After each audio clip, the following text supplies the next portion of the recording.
নমস্কার। আজ আরেকটি হাউস প্ল্যান নিয়ে চলে আসলাম আপনাদের কাছে। আজ আমার প্ল্যানটি হচ্ছে 3 BHK house plan. 1054 square feet এরিয়ার মধ্যে পুরো প্ল্যানটি করা হয়েছে। ছোট জায়গার মধ্যে কিভাবে 3টি বেডরুম করা যায় তার একটি সুন্দর আইডিয়া দেওয়া হয়েছে। দেখুন, আশা করছি আপনাদের ভালো লাগবে। তো যদি ভালো লেগে থাকে অবশ্যই আমার চ্যানেলটি সাবস্ক্রাইব করে দেবেন। তো চলুন দেখে নিই আজকে প্ল্যানটি কেমন হয়েছে। আজ এন্ট্রি রেখেছি আমি এইদিকে, মেন গেট এটা আমাদের। এন্ট্রি করেই প্রথমে এইদিকে একটি বেডরুম পেয়ে যাচ্ছি, যেটা সাইজ হচ্ছে 10x12 দেওয়া আছে। তারপরে এখানে একটি বেডরুম পেয়ে যাচ্ছি, এখানে বেডরুমটি সাইজও 10x12 দেওয়া আছে, সঙ্গে একটি ব্যালকনি দেওয়া হয়েছে এই বেডরুমটির সঙ্গে। তারপরে হচ্ছে আমরা এখানে ডাইনিংয়ে চলে এসেছি। ডাইনিং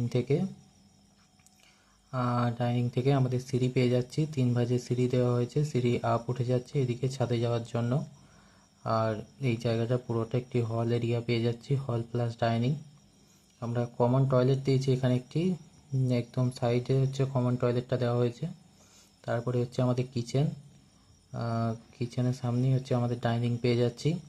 আর এখানে একটি বেডরুম আছে, যেটি সাইজ হচ্ছে 10x12 দেওয়া হয়েছে। তো আমাদের 3টি বেডরুমই হচ্ছে সেম সাইজ দেওয়া হচ্ছে 10x12, এবং এই বেডরুমটির সঙ্গে একটি অ্যাটাচ ব্যালকনি দেওয়া হয়েছে।